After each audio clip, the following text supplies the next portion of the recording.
Granite Station had been forgotten by nearly all who had travelled past it, even those who stopped for a quick refuel and a bite of something slightly fresher than dehydrated rations and cubes.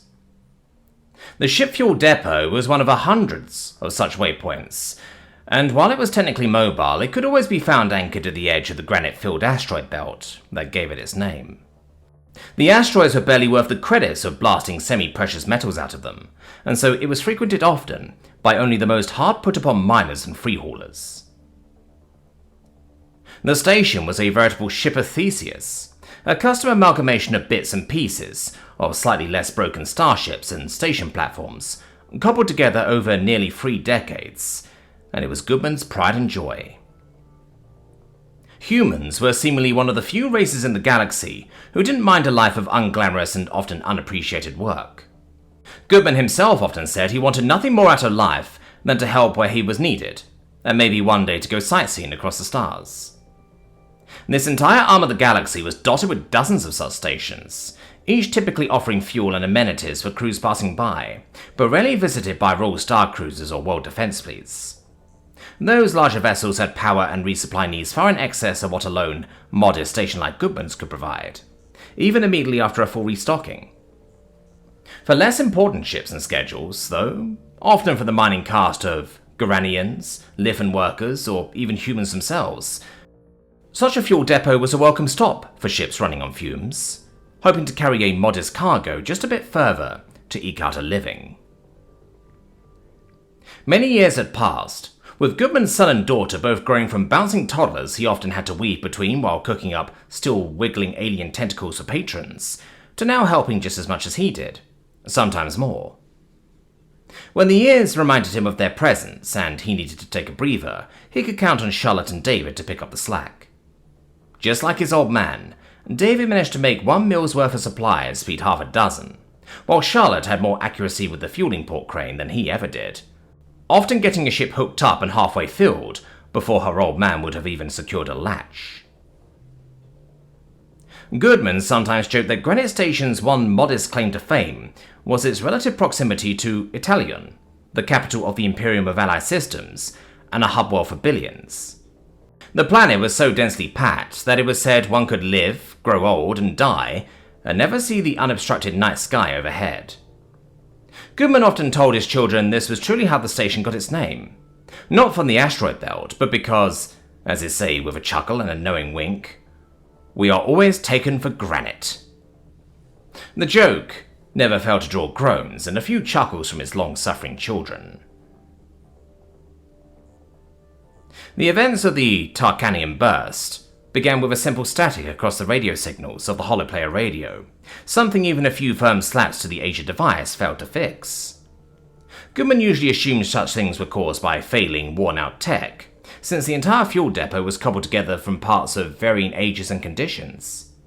However, when other miners and haulers reported their ship communications were also disrupted, Goodman began to worry the problem might be bigger than a broken radio.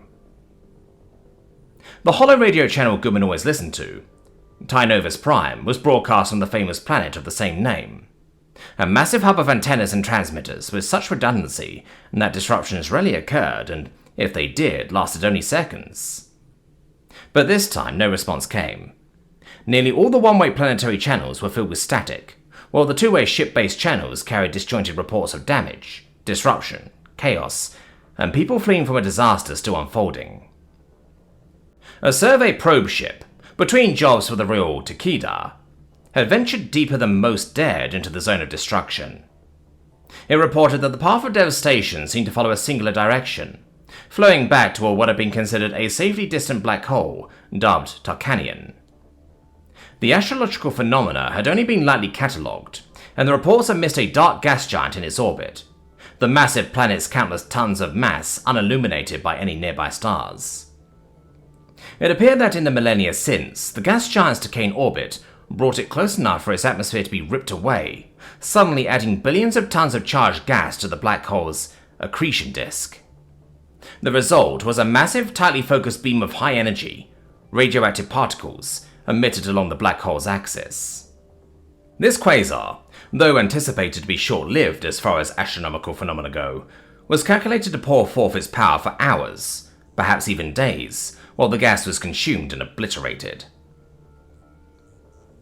As communications were gradually restored while the Tarkanian quasar's pulse faded, attention turned to the beam's trajectory. The capital of the allied planets, Italian, was perilously close to the perimeter of the beam. While the capital avoided the edge of the beam by hundreds of millions of kilometers, the communication world Tynovus Prime was not as fortunate. It was sterilized, vast swaths of its surface turned to outright slag by the sheer force of the flare. Somber relief at the capital world's survival soon turned to horror. Observations revealed that while the planet itself had been spared, its star had received a glancing blow from the beam. This impact wasn't enough to immediately trigger a supernova, a small miracle in and of itself, but the star's stability was irreparably compromised. With each passing day, solar flares began lashing out repeatedly, scouring towards the capital world itself. This threat galvanized action. Hundreds of fleets filled with warships, carriers and other ponderous vessels from across the Alliance mobilized. Evacuating the entire planet was deemed effectively impossible, but another plan began to unfold, even as transports began trying to save what small fraction of the populace they could. The last ships were flown into careful orbits around the capital planet, and these vessels extended their protective shield bubbles to form a lattice of shielding between thousands of ships, effectively replicating a planetary shield facing off against the raging star.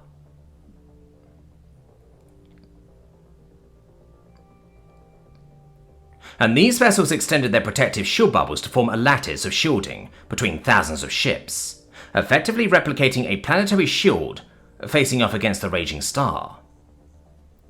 Goodman and others watched with bated breath, as the maneuver had been just in the nick of time too, as the magnetic belts around the planet began to falter. With each new solar flare, the planet's natural defenses were becoming exhausted, allowing more and more dangerous radiation to seep through. But now, thanks to the planetary shield lattice, they had bought some time. How much time, however, was uncertain. The sun continued to shudder, struggling against the forces tearing it apart. The frequent unpredictable flares battered the shielding ships, depleting their fuel reserves at an alarming rate. Goodman listened intently to the newscasts. There was a glimmer of hope. The Barvan Collective had developed a solar extraction rig, initially designed for mining exotic plasmas from the surfaces of stars in solar nurseries they controlled. The collective scientists believed it could be repurposed to help stabilize the degrading sun. Unfortunately, the rig was large, cumbersome, and barely capable of faster-than-light travel. It would take weeks to arrive. By then, more pessimistic scientists and reporters predicted, there might be little of the population or the planet itself left to save.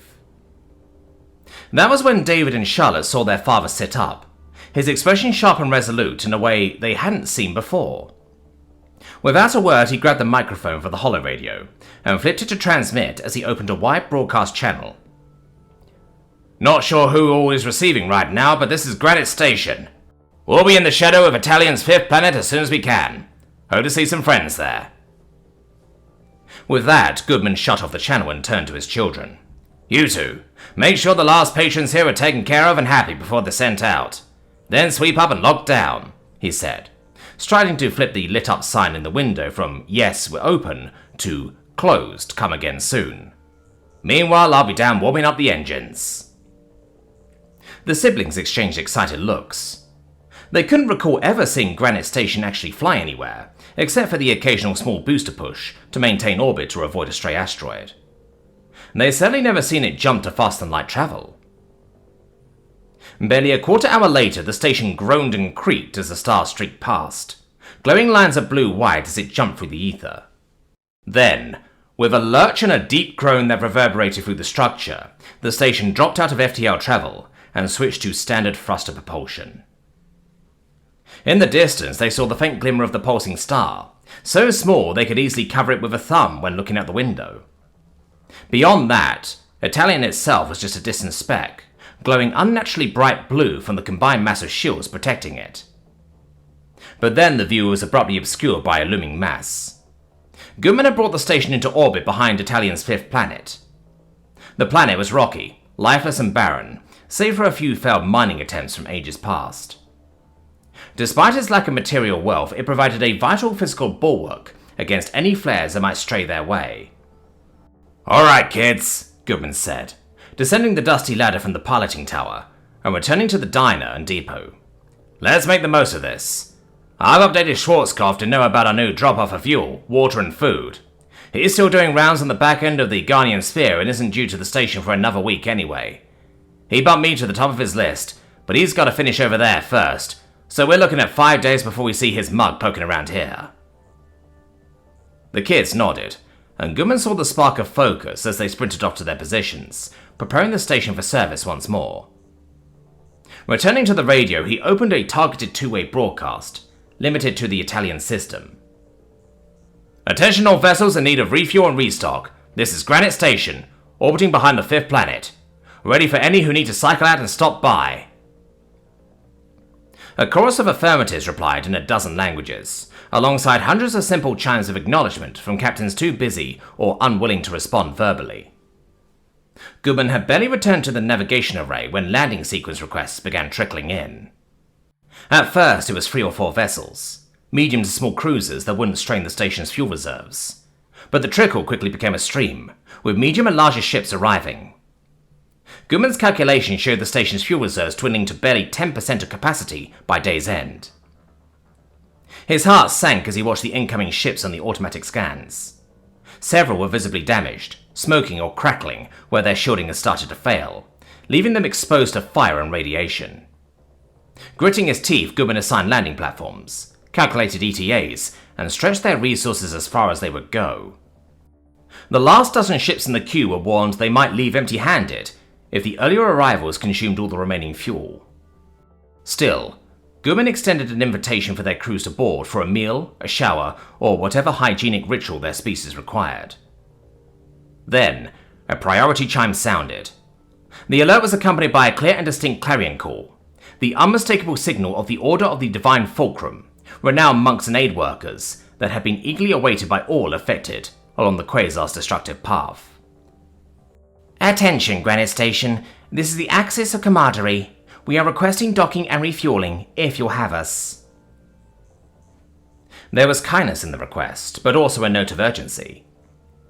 Goodman's heart sank further when he saw the size of the vessel, a full capital ship nearly 5 times the length of Granite Station itself. On a good day, they might have had enough reserves to fill half of its power capacitors and fuel tanks. Now, he knew they could offer little more than a few vapors, if that. And taking a deep breath, he keyed the comm. "Acknowledged, Axis of Camaraderie. Unfortunately, it looks like we'll be diverting you to another station." Another voice cut in over the radio, and Goodman froze. Staring out the window in shock, he saw another station emerging from Lightspeed. This one was a more compact and squat affair, with large tanks of fuel replacing the diner and amenities Granite Station offered. It had far fewer landing ports and a single fueling crane, but to Goodman, it was the most beautiful thing he'd ever seen. A familiar voice came over the comm. "Howdy, you old coot," it said. "We decided we wanted to help too. Gotta make sure you're representing humanity right, eh?" Goodman's brow furrowed in confusion. "Ezekiel? Is that the Crimson Cove? What do you mean we? You pilot that scrap heap solo?" In response, he just received a laugh.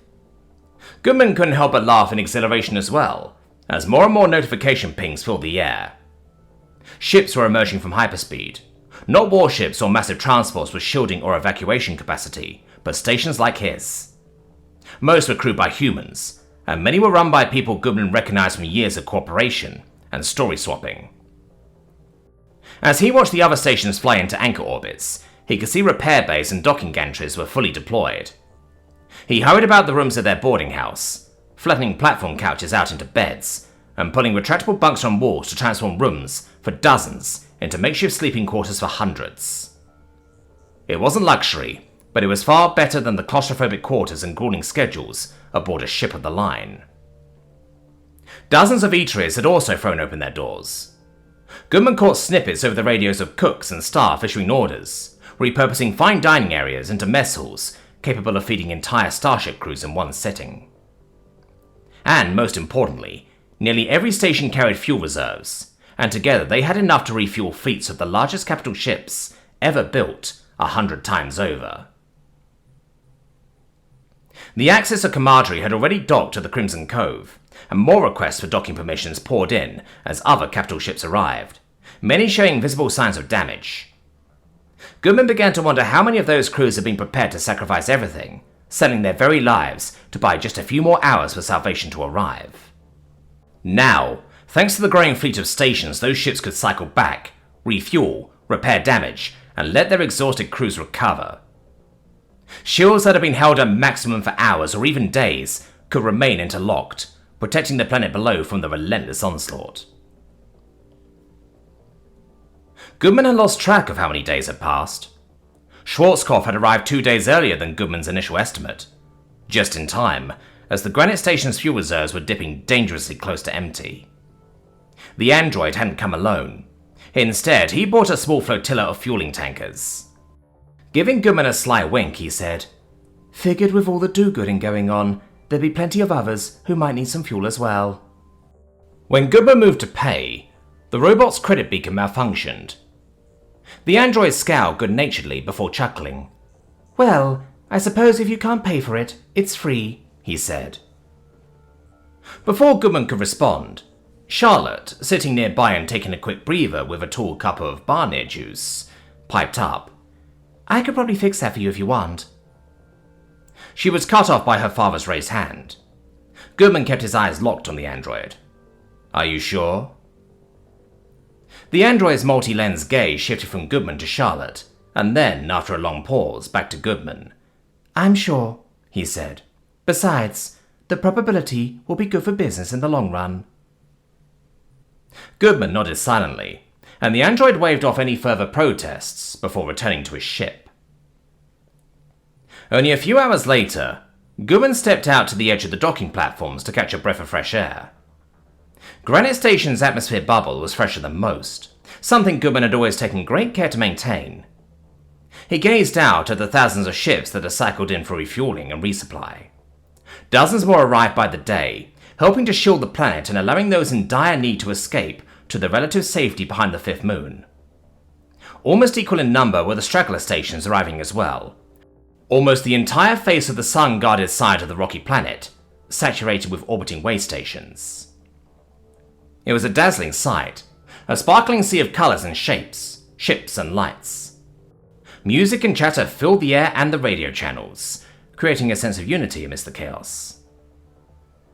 Suddenly, a low rumbling beneath his feet caused the station to gently rock.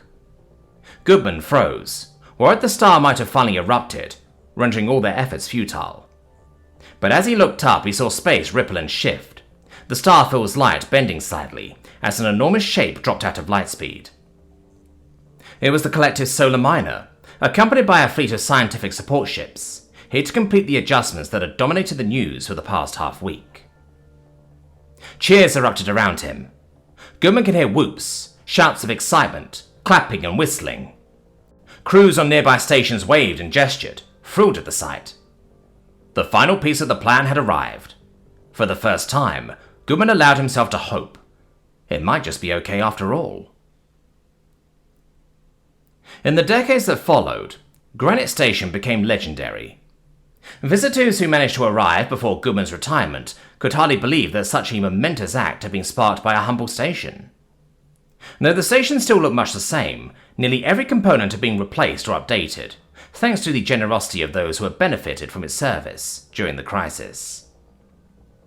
If David is around, he'll eagerly give you a tour of the eatery, pointing out various spots where he once served alien dishes he had only read about in books.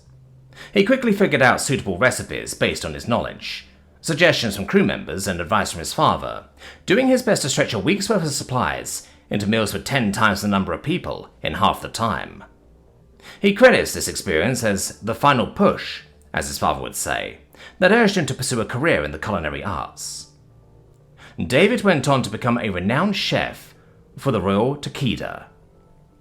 Charlotte, on the other hand, is always there, happily managing the station after Goodman retired. She can often be found in her workshop, tinkering with gadgets or updating the station's systems, chasing down any number of small quirks that arise on a vessel of that size. She too has her share of stories, from refueling royal cruisers and imperial warships back to back, to a particularly nerve-wracking incident involving the defusing of an unstable reactor core on a pleasure yacht. If you ask either of them where Goodman is these days, they'll glance toward the vast field of stars and say he's out there somewhere, probably stopping to offer a ride, fix a hypercoil, or share a sandwich and a story with someone in need.